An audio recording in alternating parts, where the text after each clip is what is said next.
Have you ever noticed how every generation thinks they're smarter than the last? Until history taps them on the shoulder like, sweetheart, we've seen this disaster before. Today's topic: vaping, e-cigarettes, the harmless, fruity, USB chic demon that somehow convinced millions of people it's basically breathing flavored oxygen. But here's the part nobody expects. This wasn't the first time humanity inhaled a safe alternative, and it definitely wasn't the last time marketing won a fight against biology.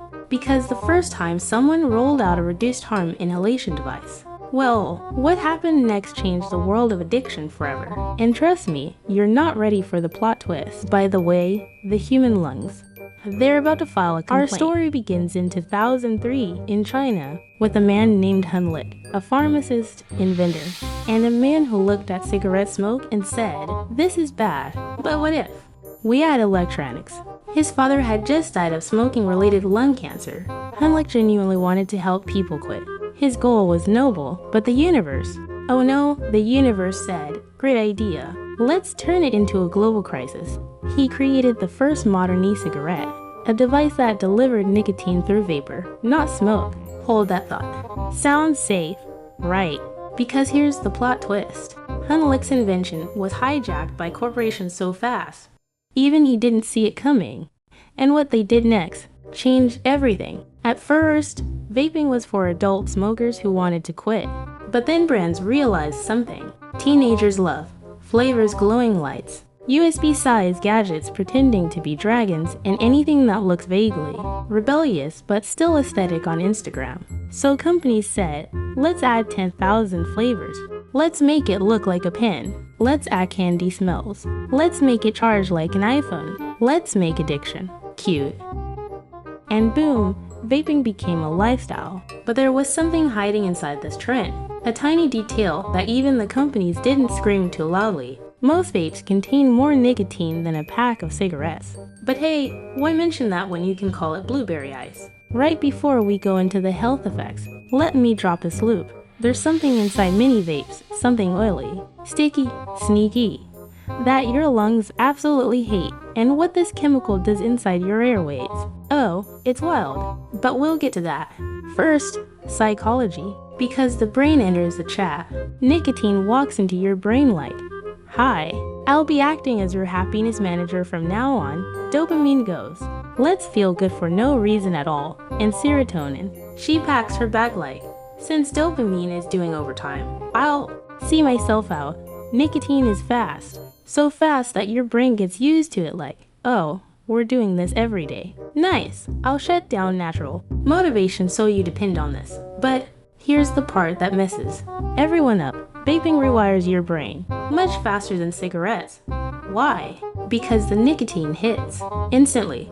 Like Gangnam Style viral fast TikTok trend fast. But the psychological track gets worse. Because when your brain finally says, "I want to quit," your hand says, "No," your habits say, "No," your vape says, "Blueberry ice," and your self-control.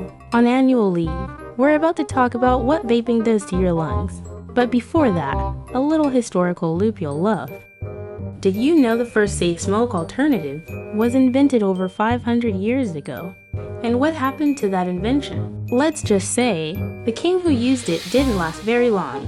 Back to your lungs, brace yourself. Your lungs were designed for oxygen, maybe dust, maybe drama, but definitely not flavored nicotine vapor, mixed with chemicals your high school chemistry teacher never mentioned. Let's talk ingredients. Nicotine, addictive faster than you think. Propylene glycol, your lungs. Call this industrial fluid. Vegetable. Glycerin, amazing for cake. Tragic for alveoli. Heavy metals, because why not add battery seasoning? Flavorings, harmless on your tongue. Criminal in your lungs.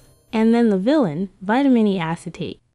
The chemical linked to EVAL vaping induced lung injury. Your body says, "We don't do oil in lungs." The oil replies, "Well, we live here now." In your lungs, they start collapsing like a Jenga tower. But the wild part, some vapes contain more toxic metals than cigarettes. Let that sink in. Brands realize young people don't want risk cancer or lifelong addiction. But they do want aesthetics, vibes, colorful packaging, clouds that look cinematic. So companies said, let's disguise harm as a personality trait. and it worked. Brilliant. But here's the darker twist. The earlier you start vaping, the harder it is to quit. Because the teenage brain is still under construction, and nicotine walks onto the construction site like, I'll be your new supervisor. Let me drop a spicy historical teaser. In the 1800s, arsenic candy was marketed as a beauty enhancer. People bought it, people consumed it, people died. And guess what the ads said? Totally safe, totally harmless. Sound familiar? Back to vaping's long-term effects. Long-term vaping is linked to decreased lung function, chronic cough, increased asthma, cardiovascular strain, weakened immunity, anxiety and irritability, dopamine depletion dependent cycles, respiratory inflammation, possible fertility issues, accelerated aging, yes, really, and your lungs. I'm literally doing my best, and this is how you treat me. But here's the real twist. When nicotine leaves your body, your anxiety increases. So you vape to calm it. But it's the vape causing the anxiety. A toxic relationship, but with fruit flavors. Peer pressure isn't new. Every century has its version. 1800s, opium dens. 1920s, cocaine wine. 1950s, doctor-approved cigarettes. 2020s, vapes that smell like Skittles on life support. But here's the thing most people don't realize. Vaping is rarely about nicotine. It's about identity, belonging, vibes, aesthetic, anxiety, rebellion, self-soothing. Nicotine just hijacks the brain. Here's the part that leads us directly into the next episode. Cannabis. Because when vaping started booming, companies thought, what if we put THC in it? And what happened next? No, I'm not spoiling it. Just know, the vaping problem, it wasn't complete until weed entered the chat. Next episode is going to be insane. This video isn't about judging anyone. It's about telling the truth history left behind. Humans always invent something that feels good instantly and hurts quietly. From opium pipes, to cocaine wine, to arsenic candy, to e-cigarettes. The pattern never changes, but you are allowed to break the pattern. And knowing the truth is step one. If you love content where history spells secrets, health brings the receipts, psychology connects the dots, you already know what to do. Subscribe, share, and like the video. Scratch that. Let's not wait. Let's rip the band-aid off right now. Actually, because you can't talk about the vaping crisis without talking about its chaotic twin brother, the THC cartridge. If nicotine is the hook, THC distillate is the sledgehammer. We took a plant that grew naturally in the dirt for 5,000 years and decided to turn it into a chemistry experiment inside a plastic tube. Here is the math your brain isn't ready for. Back in the Woodstock days, weed had maybe 10% potency. It was like sipping a light beer. But these modern vape carts, they are pushing 90% pure THC concentrate. That is not getting high. That is the biological equivalent of chugging a bottle of vodka while spinning in a centrifuge. You aren't consuming a plant anymore. You are microdosing a panic attack. The ritual is gone.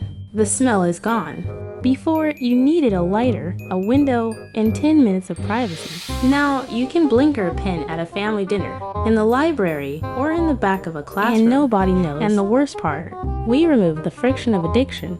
And when you can do it anywhere, your brain starts demanding it everywhere. So when history looks back at this era, it won't just talk about how we got addicted to fruit-flavored air. It will talk about how we turned getting high into a background app that never closes. The device changed the drug, and the drug, it's currently rewriting the operating system of an entire generation. Welcome to the future. It's cloudy in here.